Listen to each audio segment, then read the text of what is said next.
Hey Boomer is the podcast where we go beyond the surface, exploring the complexities of family relationships, maintaining health, navigating caregiving, coping with divorce or widowhood, and embracing new relationships. It's the podcast that acknowledges the challenges and opportunities that come with aging with a compassionate and realistic approach. In today's episode, we will focus on the challenges relationships face that could ultimately end in late in life divorce. From 1990 to 1921, the most significant increase in divorce rates was among people 65 and older. The rate tripled during that time, 1990 to 2021. Amazing. I know a lot of my audience out in Hey Boomer land is happily married or happily coupled, and there are also a lot of happily single people who listen. But we all know that there are some listeners who are struggling in their marriages and their relationships. None of us marry expecting that it won't work out. And according to my guest today, Dr. Eleanor Robin, late life divorces come in many stages. Some people have been married for years, 40, 50 years, when they decide it's time they need to move on in their lives. And there are late life divorces that show up in second and third marriages, which makes sense because those marriages don't have as good a track record as first marriages. Mm-hmm. We've also all seen the contentious divorces portrayed in media, and I'm sure we all know people who have had really horrible knockdown, drag-out divorces where the whole intent was to damage the other person. But in today's episode, Dr. Eleanor and I hope to present some opportunities for making these endings less painful and leave you with some tips to reduce the conflict that causes so much hurt and destruction when a split does happen. Dr. Eleanor is a licensed mental health counselor, a licensed marriage and family therapist, a PhD in psychology with a specialization in conflict management, and she has a certification from the Florida Supreme Court as a mediator and primary mediation trainer. She knows a thing or two about mediating divorce and helping couples resolve conflict and reach compromises that preserve both their self-respect and the relationship. But here, before I bring her on, if you are a long-distance caregiver, then you are going to want to check out CareLink 360. CareLink 360 can provide you with face-to-face communication with your loved one, no matter where they are. Think about people in assisted living who are feeling isolated and alone. You can, with a touch of a button, they can press on your picture and immediately it calls to your phone and you can have a face-to-face conversation with them. In addition, the CareLink 360 provides over 400 health and wellness modules designed around the multiple disease states, interests, and patients' capabilities. The tools include body and brain fitness, speech improvement skills, attention and processing speed exercises, cognitive, physical, and occupational skill development.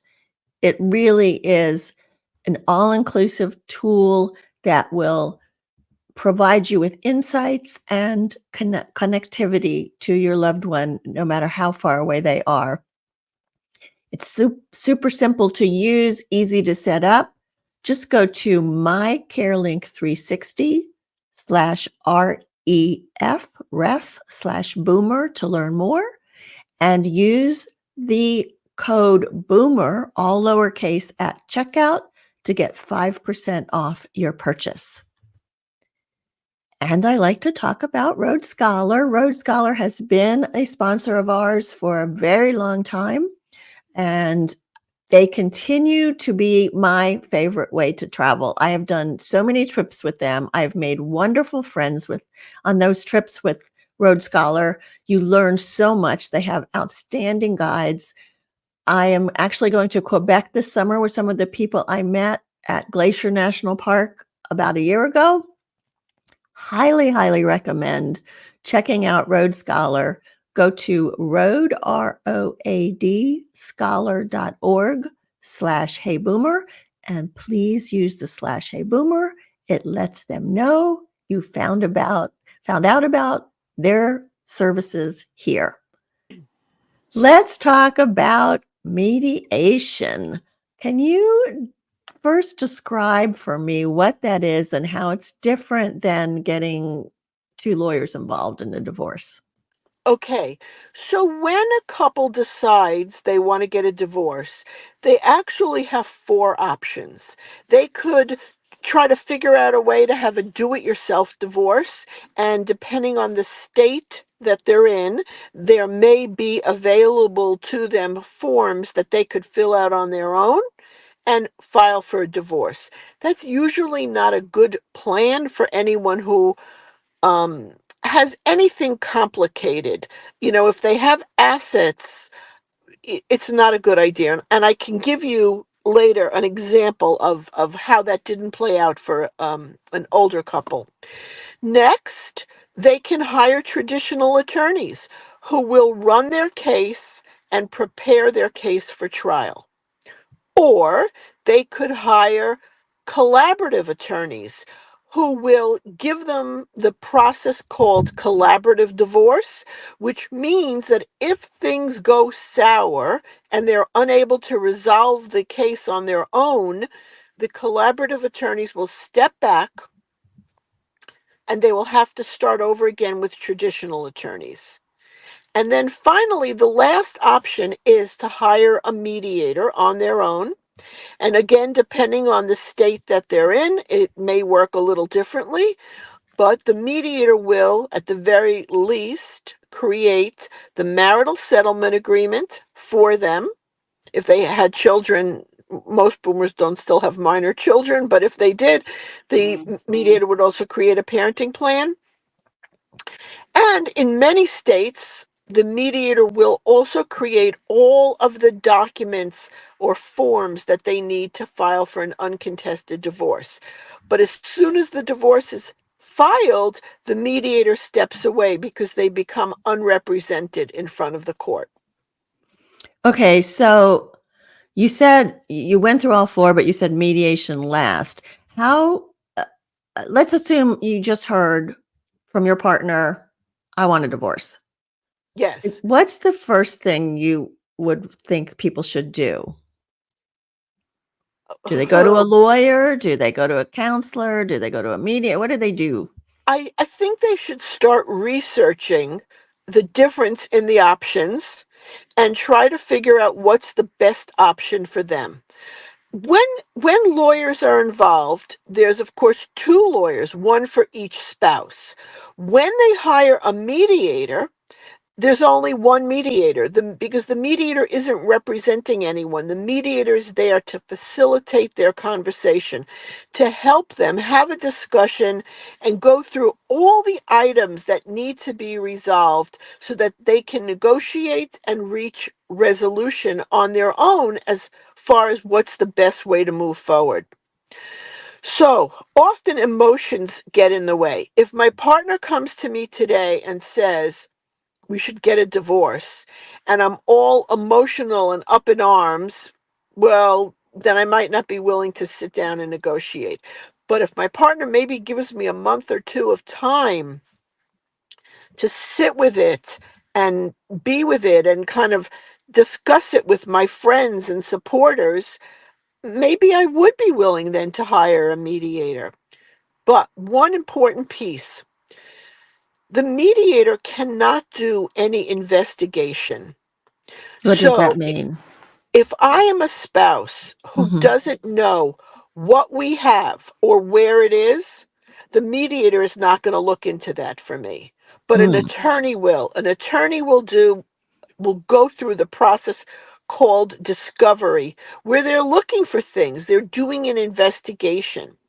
And that investigation will give the attorney information that I don't have if I am the spouse who doesn't know what what he or she makes or what we have, or where it is, or how much it's worth, or whose name is on the debt. Okay,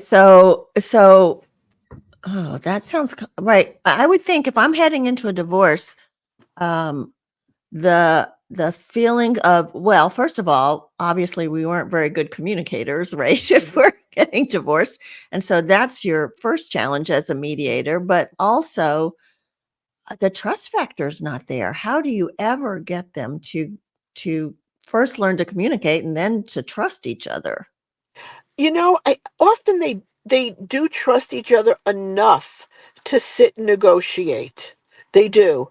And they've been communicating however they've been communicating for the last whatever amount of years.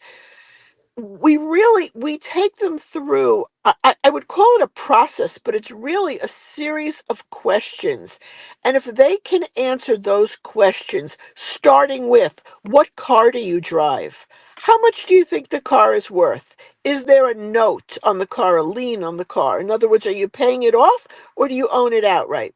What retirement accounts do you have? And often they won't know. Is it a 401k or an IRA or a 403b, or they won't know what it is, but that's easy for them to go and find out.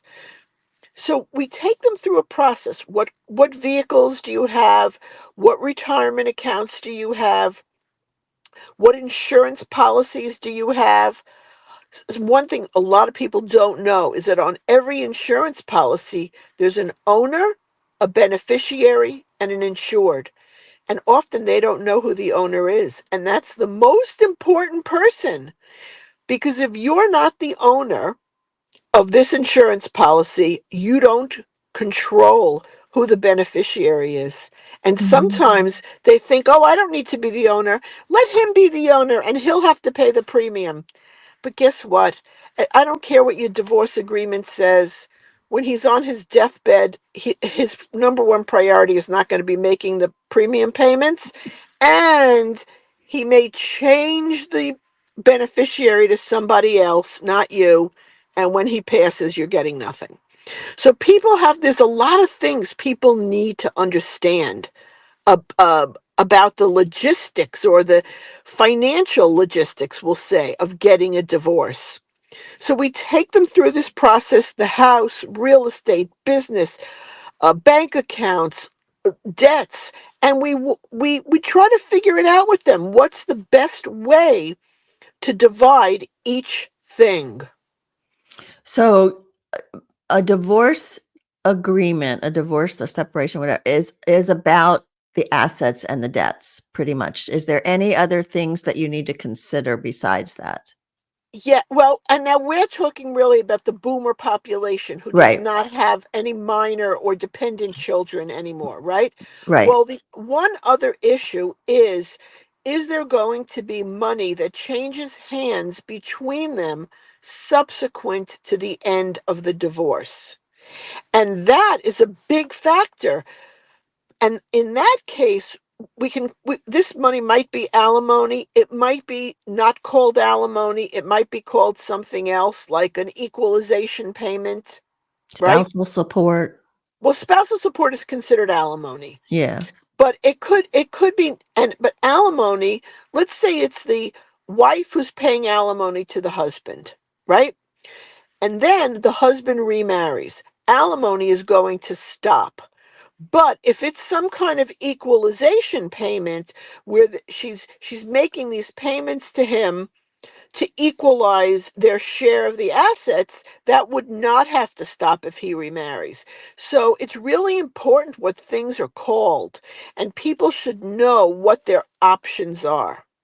So the mediator is typically not going to give people, no, not typically. The mediator is never, hopefully, ever going to give anybody legal advice. But the mediator should be able to give them information so that they know, if I call it this, this is how it's going to play out. If I call it that, that's how it's going to play out. And then they should make, a decision as to what's the best way for them to go. So sometimes, in order to calculate what the alimony is going to be, we need to know what they're spending on a monthly basis to live. And so then we're going down a whole different road. So, should the mediator be aware of the laws of their state surrounding settlement and divorce? But Definitely. I would never mediate a case for the most part. I mean, there could be some exception, but for the most part, I stick to Florida, whereas I live in Florida. Florida's what I know.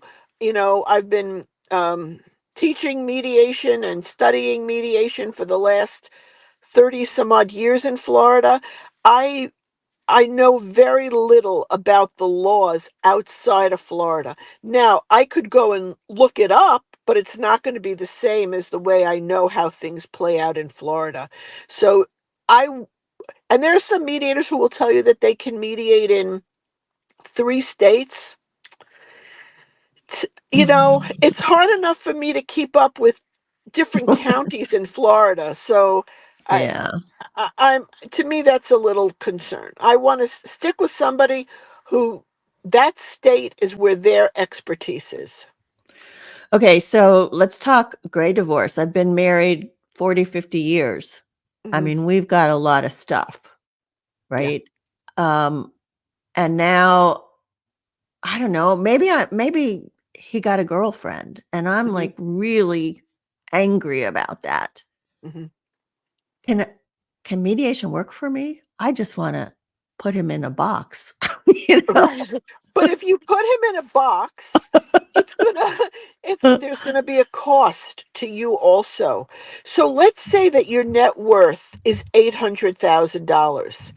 This divorce might the two of you are going to argue over how to divide the 800,000. But if you hire two lawyers to fight over the 800,000, it's likely that you're going to end up giving them 100,000. And now what you're going to do is pay the two lawyers to fight over how to divide 700,000. So you're going to, and many people, their net worth is not 800,000. If their net worth is 150,000 and now they're giving a piece of it over to the lawyers to fight, it's a lose-lose situation.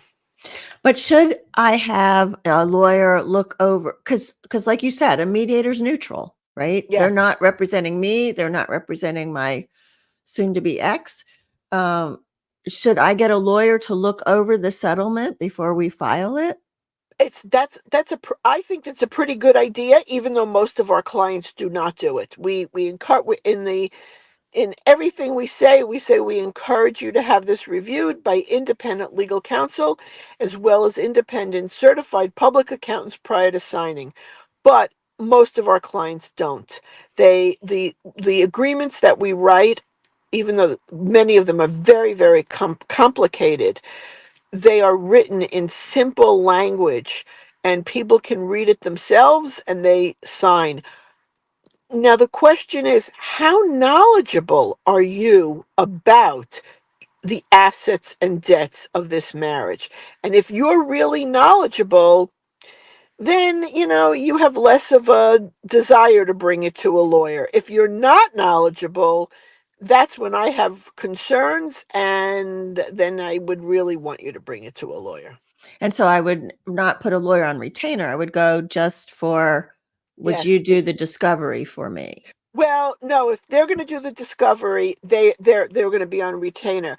But if you're knowledgeable, you can just hire them as a consultant. Some lawyers will do that, some lawyers will not do it. They will not act as a consultant just to read the agreement if you have not retained them. So you may have to try a few lawyers before you find one to give you what you want. But to do the discovery, they'll need to be on Well, retainer. no. To do real discovery, yes, they would need to be on retainer. Mm. But what they might be able to do is say to you, get this, get that, show me this statement, show me that statement, show me this, show me that. Years ago, we had some clients, definitely in the boomer category, and she was a very timid woman and not 100% knowledgeable. And he was, um, we could say he was on the bully spectrum, right? Mhm. Mhm. And we sat with them, and he made her an offer, and it wasn't a great offer. And she said, "Oh, I don't know. I have to think about it." We never let anybody sign anything at the first meeting. Never, ever, ever, ever. Mhm. So eventually, we send them a draft of the agreement. And then she came back to the second meeting. And at the second meeting, she wasn't ready to sign either, but she had a whole list of what she needed from him, Mm. various statements, etc. Because we keep explaining to people that before you can get divorced, you need to have disclosure between you.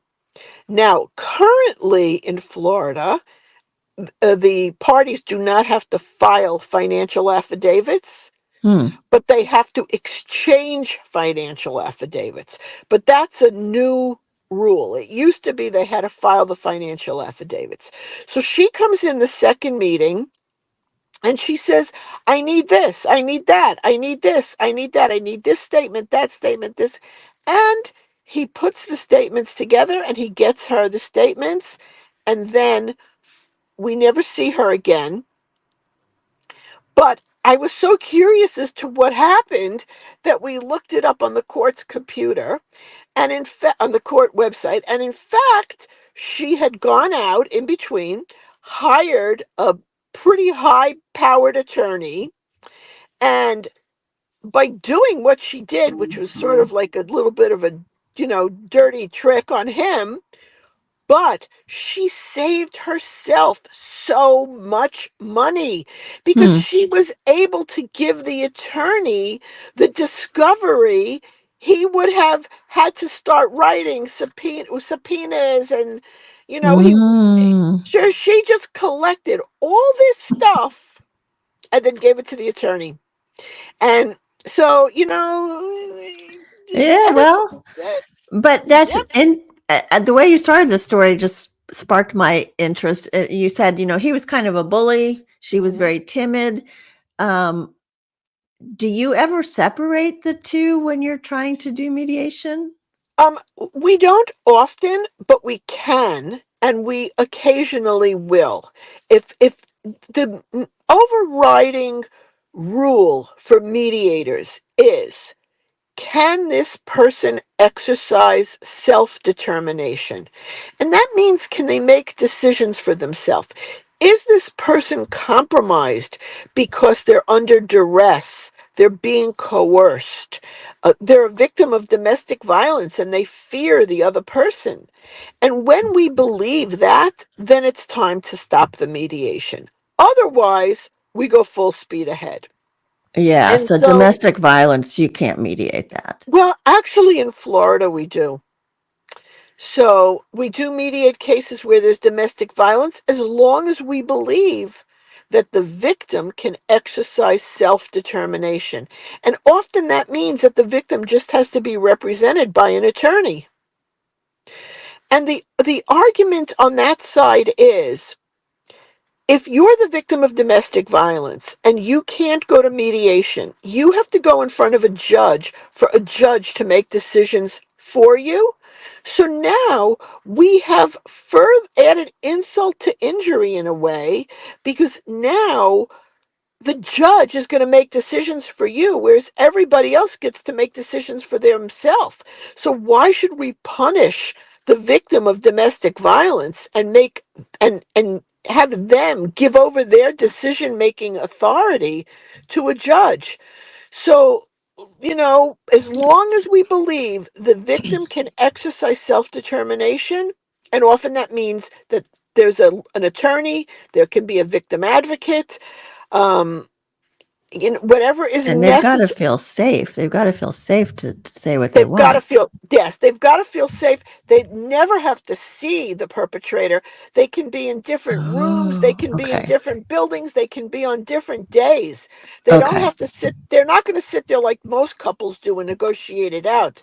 They can be totally separate. Okay, that makes a difference. Yeah, Yeah. yeah. So, one of the other things you had talked about when we first met was that a lot of these gray divorces or late in life divorces happen in second and third marriages. Yes. And, um, Are there usually prenups in those? Occasionally there is, but often there is not. And what are the advantages and disadvantages of a prenup? Well, a prenup is great if everybody is willing to say, yes, this is what we agree to and we're going to follow it. The one problem with prenups is that often the prenup could be 20 years old. And so whatever you wrote in that prenup now no longer applies because things have changed. There's different accounts, there's different houses, there's different businesses. You wrote the prenup when you both worked. Now you both don't work, or one of you works and one of you doesn't. One of you has developed an illness. So that's one problem with prenups. The other problem with prenups is just because you have it doesn't mean the other person is going to say, yes, I'm going to follow it. So the other person might say, no, you lied to me at the time of the prenup. This prenup is invalid, and I'm going to try to hire an attorney to invalidate the prenup because you lied, so there was fraud, or because I was coerced into signing the prenup because I signed it the day before the wedding, or whatever other excuse they're going to come up with. People do try to get out of prenups. Hmm. But I still am a big believer, and I believe that if you're getting married, and especially if you're, not this is not a youthful first time marriage. If you're getting married and you're over 50, if this person that you're marrying is not willing to sit down and have this important discussion with you, that should be a red flag. Because right now, while you're in the honeymoon stage of love, if they're not willing to sit down and talk about how this is going to play out, how are you ever going to talk about anything with them later on? What's going to happen when there's your son asks you to borrow $40,000 for whatever reason? If you can't sit down and have that conversation, it really is a red flag. Hmm. And if they come to you for divorce after they have a prenup, does that make it easier typically? Like I know you talked about maybe I'm going to invalidate it, but if they're still on the same page. If they were on the same page and they're on the same page now, it's simple. It's easy. Many of the people that we see, prenup or no, their divorces are really fairly simple and straightforward. They agree in theory on what should happen with their stuff, especially uh, people in their 50s, 60s, 70s, depending on how things have played out. If this is a very long term marriage, they realize that everything they have is a marital asset. And Mhm. if it's not a really long term marriage, then often they both came into the marriage with their own assets, and they often will agree just to walk out with their own assets. Yeah. Um, you said something to me that I thought was a little bit surprising the first time we Mhm. talked. And you said, when they're in their 50s or 60s, if they're not planning on remarrying again, Mhm. is a divorce really necessary? And that's something people have to decide on their own, especially if it's been a long-term marriage and they believe that everything they have is really joint, then what do they get from getting divorced? Well, now they have, see, one thing, like in Florida, and it's similar in other places, there's some inheritance rights to the spouse.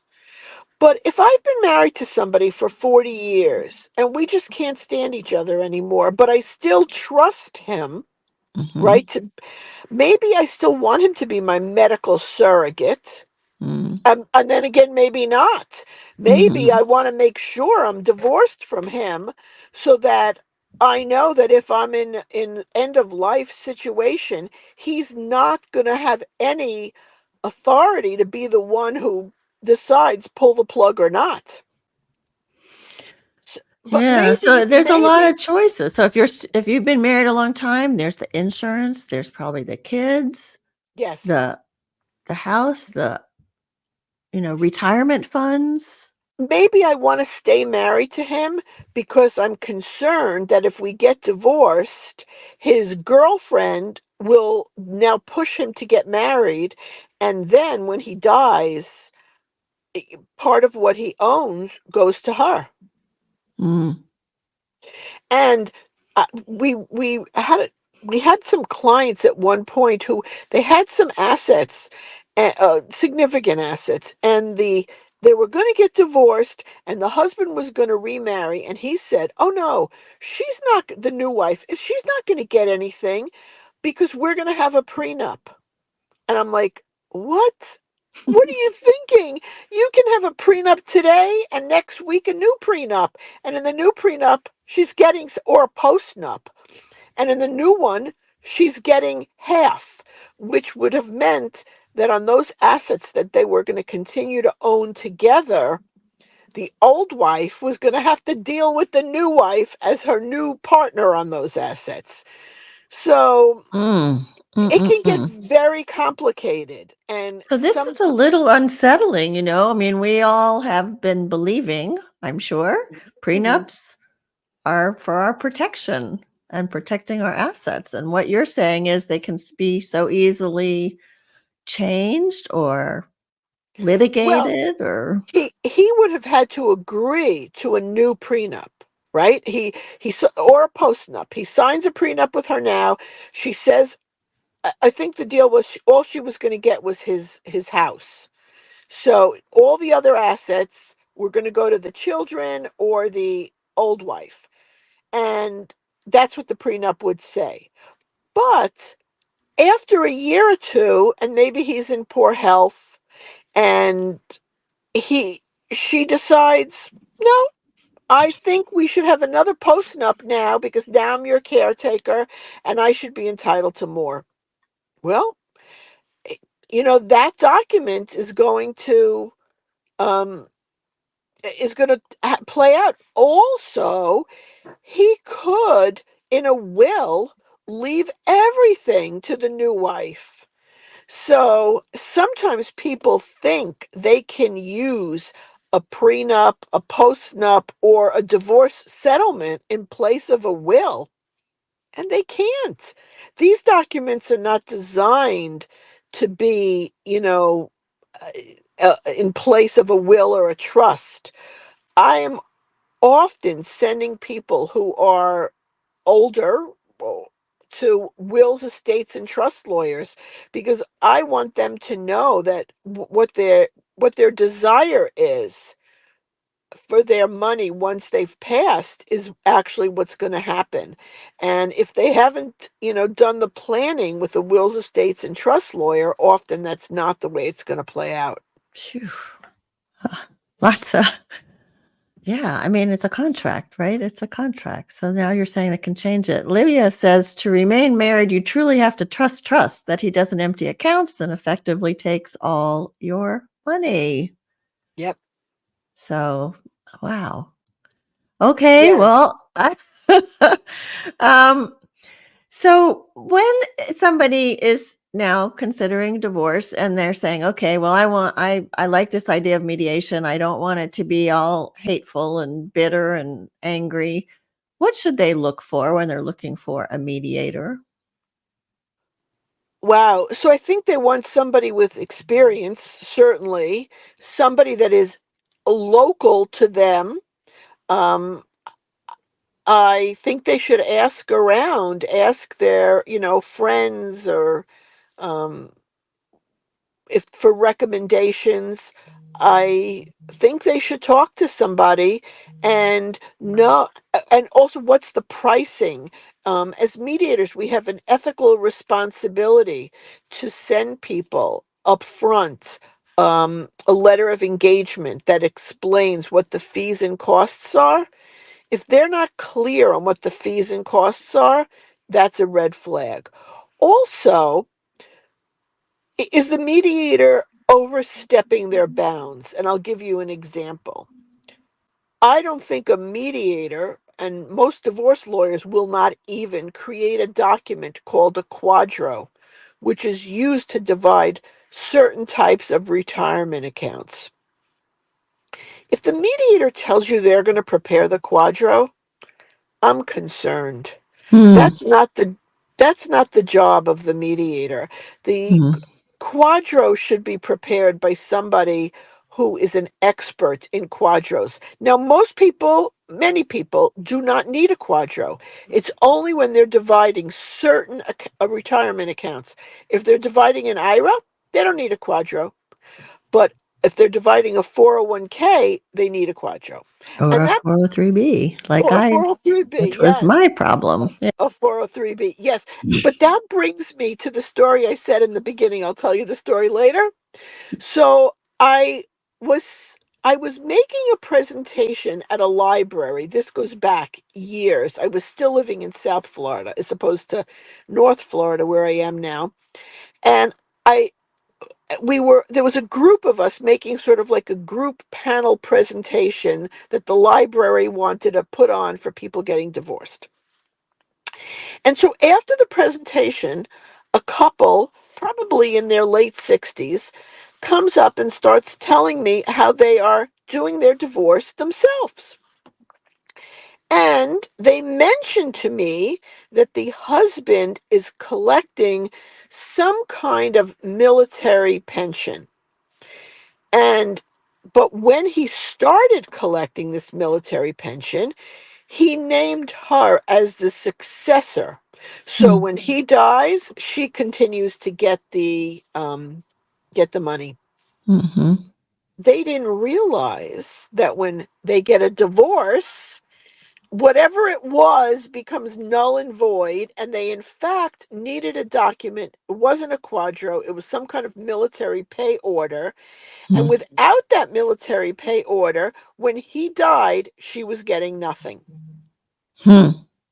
And so sometimes you really don't want to do it yourself, Yeah, you know? yeah, definitely one of the challenges. Yes. Oh boy.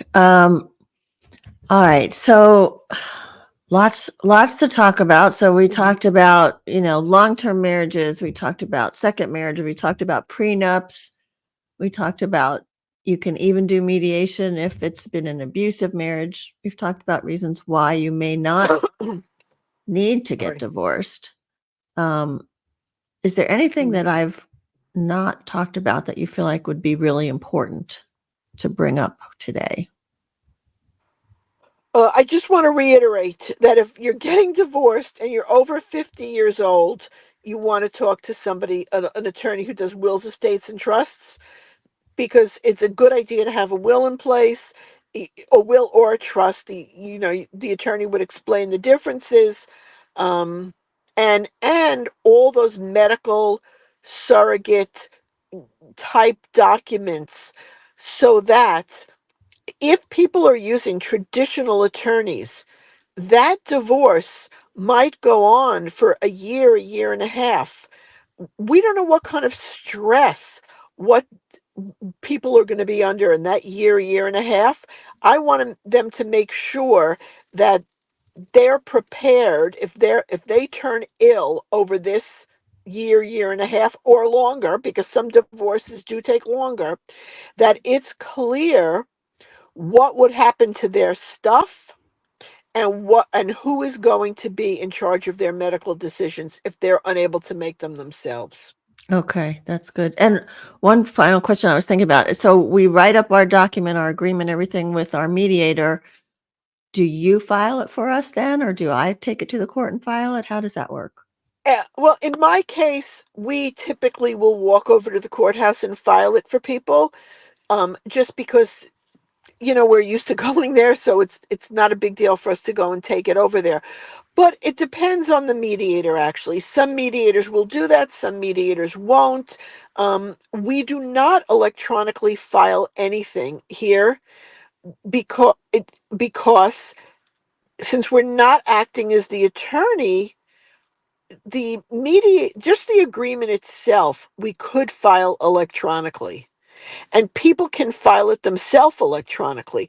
But because we provide that additional service of document preparation, that is not something, I believe, a document preparer. This is in Florida. There's no line on that electronic filing. I don't want to get too, get confuse anybody, but Yeah, yeah. anyway, we take it over to the courthouse. It's part of what we do. Okay. All right. And, just FYI, the laws are different in every state. Yes. So, a lot of what Eleanor was talking about is probably similar in most states, but Yes. you still want to check it out and make sure. Yes. Most states are equitable distribution states. A few states are common law states. Like, we always hear about California being common law state.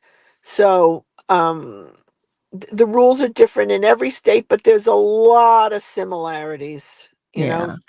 Okay.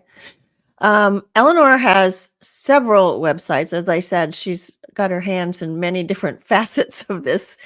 And so she has one website called thedivorcecoachinstitute.com where you can find more information. And she also has a website called afriendlydivorce.com.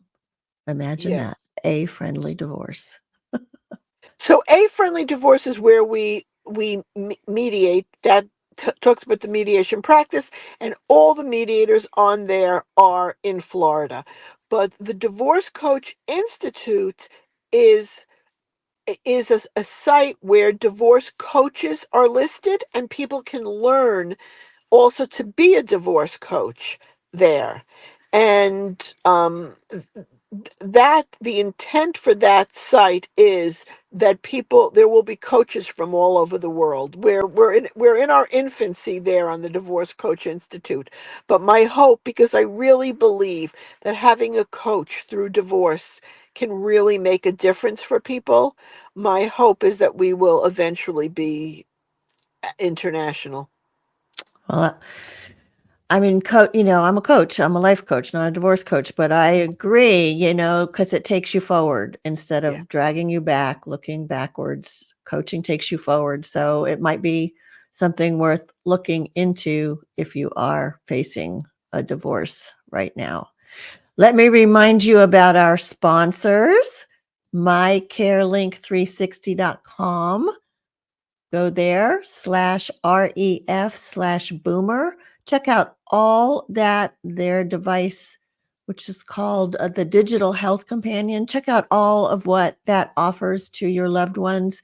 This is something that you, as the adult child or the adult relative, would purchase for your loved one who does not live close and you want to help them with staying connected.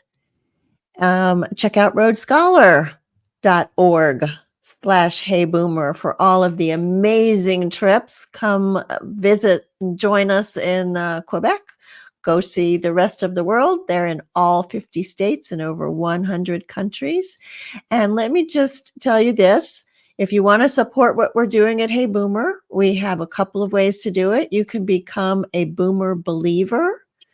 And with that, you get a monthly visit with one of our guests from the month, where we spend some time in that hour talking to them, asking them questions, learning from them. So it's a much more intimate conversation than what you are able to have as a listener.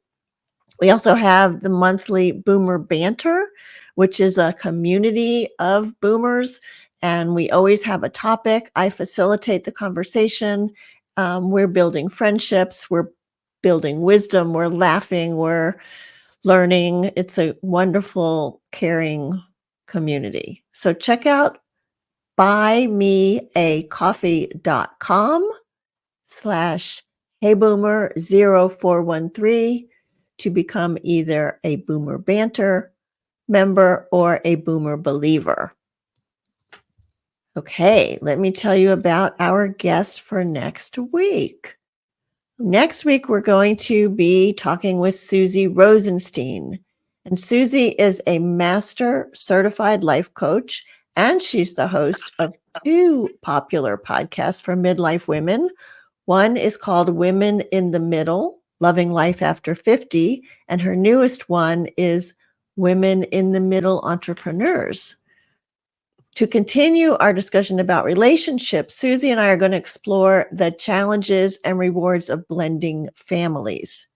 We're going to talk about when our children marry and bringing in, their new spouses and those traditions from the spouses' families, or the fact that our children may go celebrate some holidays with the spouse family and not with us anymore. We're going to talk about when our siblings marry and now they may be doing separate things for holidays, or they may bring in more people for the family traditions. And then, of course, if we marry or partner up late in life, we are now bringing our long-term traditions and our partner's long-term traditions and all those family intricacies together. So there's potential minefields there and potential wonderful, wonderful connections.